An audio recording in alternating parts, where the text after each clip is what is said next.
Oh, hi. I didn't see you there. I'm Filbert D, and I'm wearing a slightly different jacket. This is Phil on Films. This week, we're talking about the films of the Cinema One Originals Festival. So I'm just gonna talk about these films in the order that I saw them in. First up, Sila Sila, directed by Giancarlo Abrahan. This is a story of a man played by Gio Cahol. At the start of the film, he has a breakup with his boyfriend, and he goes away for 11 months to Cagayan de Oro for his job. And he returns, and all his friends want to reconnect with him. And he's still dealing with the aftermath of that breakup. I'm just gonna say that this is a really good film. It reminds me in some ways of French cinema, particularly the films of Olivier Assayas or maybe even François Ozon. But it's just a lot of people talking, and it's a lengthy film, and that might put people off. But there's something really interesting going on here. It's a lot of really good talking. It's this really witty little film that's about how it's actually very difficult to connect with people. How you can go away for some time and you become someone else. How you've developed like these new relationships that change the context of your old relationships. And that there are people who just want things to be the way they were. Love stories tend to be really simple. They're about these two people who are meant to be together, but there are obstacles in their way, and we clear that, and that's a story. This is a film that is about how love is much more complicated than that. You can in fact love somebody and not want to be with them. There might be other avenues to explore. You might be making connections with other people. Sometimes the connection with the person you love the most might not be so healthy for you anymore. It's a really, really rich film that just accumulates this sense of grace and tragedy, and finds this rhythm that is almost hypnotic. It does feel like hanging out with just a bunch of friends and reconnecting and finding something wonderful in that, while always feeling the melancholy of there being something better. Great film. I recommend it. 4.5 stars. Next up, Oh by Kevin Derritt. Now, I realize that most of you won't have a chance to see this anymore because they pulled out. Apparently, they only shot like half the film, and they just tried to cobble together a cut from what they had. I guess there's a future version of this movie that might be better. I can only review what I saw, and what I saw was stuff I didn't like. It stars Anna Luna as Maria. She's a failed med student who ends up becoming a coroner, and hooks up with some vampire ladies and helps them acquire blood. There's this thing that I remember from from the time that I used to panel a lot of student films, in that sometimes there would be some directors who clearly made a movie so that they could cast their crush and then materialize their fantasies. Uh, this weirdly just feels like that. And at this level, let's not do that anymore. There's a lot of like kind of aggressive edgelord gimmickry going on, like this co-opting of consumerist iconography that, like, in theory is kind of interesting, but yeah, I don't think I found anything that it had to say interesting at this point. And it felt kind of icky. 1 star. Tia Madre, directed by Eve Baswell. This has Jana Agoncillos as the daughter of Sherry Hill, and Sherry Hill doesn't seem to be a very good mother, and they've moved to a new town, and she's discovering like local folklore, and she starts conflating the violence that's around her with the mystical aspects of living in the Philippines. Yeah, I like all that stuff. My biggest issue with this film is that, one, I think it could have benefited from a larger budget. Two, there's this kind of clinging to genre convention that doesn't actually fit what it's trying to do. Like, there are like legit horror stingers in this film, and I think it could have done without it. The less it becomes a conventional horror film, the more powerful it is. Its scares don't come as the scares that we know in modern horror, which are basically just jump scares. It's this building sense of dread. This young girl is surrounded by so much violence that more violence is just inevitable.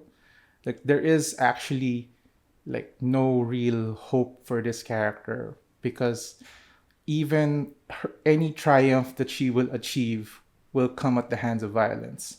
And that's really powerful stuff. And Jana Agoncillo is like just an amazing young actress, and I can't wait to see more of her when she grows up and stuff. As she grows up, I don't think all the pieces are here yet, but what does make it through is pretty compelling. 3.5 stars. Up next, Tayo Muna Habang Hindi Pa Tayo, directed by Denise O'Hara. Stars Jane Maneza and JC Santos as a couple, question mark. The whole thing is that like JC Santos's character doesn't want any real labels, and she's having trouble with that, and it leads to all sorts of tension. When I watch a romantic film, I think the basic question that I ask myself, or the basic question anybody should ask themselves, is that do I want this couple to be together? Generally, when I go further into that, I actually start to imagine this couple being a real couple and me being one of their friends and being subjected to their whole love story and their fights and like hearing about them complain about each other. In this film, I was like, oh, if these people were my friends, I would stop being their friends. Because it's one of those things, it's one of those romantic stories where people just talk in circles. There's one issue. It's just like, oh, can we call each other boyfriend or girlfriend? Is that? It's just. Anyway, yeah. I'm not sure why this is a Cinema One original film. I feel like this is the kind of film that I don't know that would have done fine as just like this small Viva rom-com or a Regal thing. I don't know. There's nothing particularly like out there about it, and yeah, it's just not great. 2 stars. Utopia by Dustin Celestino. So this is a film that features an ensemble cast on one strange night in Manila when a comet passes overhead. It's within the context of the drug war. There are corrupt policemen and hitmen and drug dealers and people caught up in between.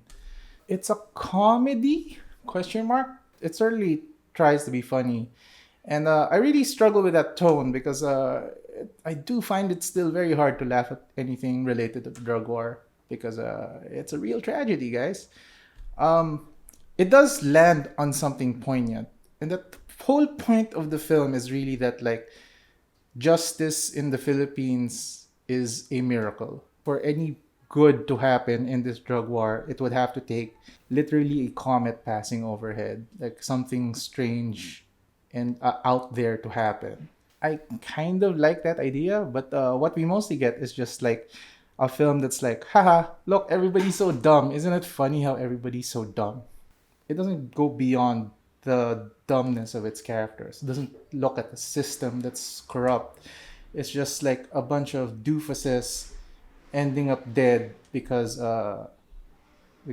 people are dumb. It's really tough in talking about the drug war to be like, it's bad that innocent people are dying. And our solution is, it's the corrupt people that should be dying. It's just, can we just not have any more dying? I think there's something interesting in this, but I think that in the end, I didn't like it very much. 2.5 stars. Lucid, directed by Victor Villanueva, from a script by Nats Hadoone, the younger sister of Antoinette Hadoone. It features Alessandra De Rossi as this woman. She's just really depressed and is bearing some trauma. She escapes her life by lucid dreaming. She imagines herself with her crush and a fantasy life where everything's okay and she isn't burdened by trauma. And then one night in her dream, she runs into J.M. de Guzman, who she doesn't know. And he teaches her about the real potential of lucid dreaming. Pretty good premise, I think. And what I like most about it is that it really tries to... It's this really in-depth exploration of depression and trauma, in that it isn't... The regular thing in movies is that if you're sad, you stop becoming sad because you find love. And this film, in a very graceful way, suggests that it's more than that. There's a lot of stuff in here that I like, particularly the performances. But man, I really, really felt limitations. It feels like this film would have been better served outside the festival, where they could have gotten a budget that was more than 3 million pesos. Because you have this concept that's lucid dreaming, and you want to be able to see some things that you can't see in real life. And it you can feel like, oh, they weren't able to do that because they were so limited. Although some of the dialogue is just isn't written as well as I'd like it to be. There's a lot of clunky scenes where people are explaining things in a way that doesn't feel like natural dialogue anymore. But yeah, there's good stuff in here. I'm just not fully convinced that this was the right venue for it. 3 stars.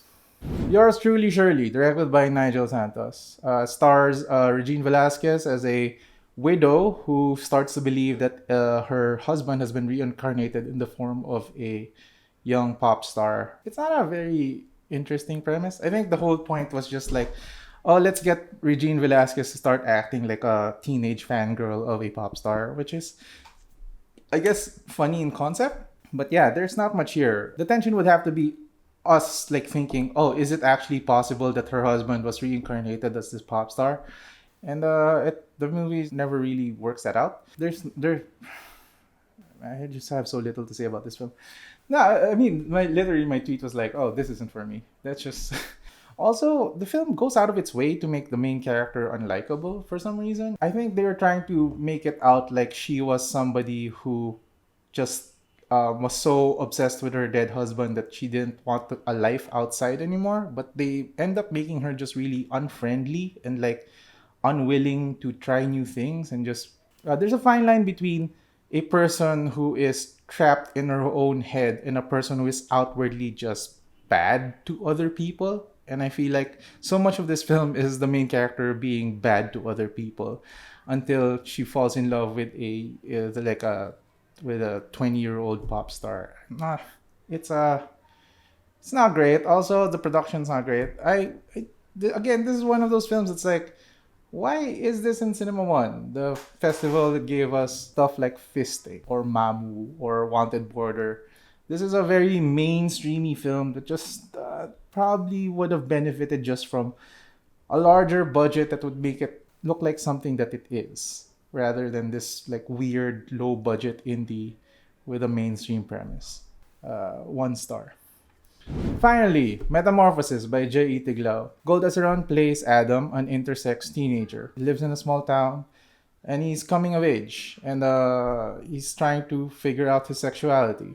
This film made the news for being banned by the MTRCB, which is perhaps the greatest argument for maybe the abolition of the MTRCB, because this is a great film. I think the biggest criticism you can have against it is that it gets a little obvious. Its metaphors are real obvious. The kid is really into butterflies because metamorphosis, yes. But like, this isn't a story that gets told. And the film is really sensitive and thoughtful about the experience of its characters. It goes to some real strong dramatic places, and it isn't just your normal kind of like story of othering where it's like, ooh, look how tragic it is, how nobody's accepting this person who's different. What's more remarkable about it is it shows the joy of acceptance, how great it is to have a support structure around you that helps you figure out who you are as you're coming of age. It's really smart. All the performances are great. Yeah, I think this could go down as one of the best films of the year, and shame on the MTRCB for almost banning it. 5 stars.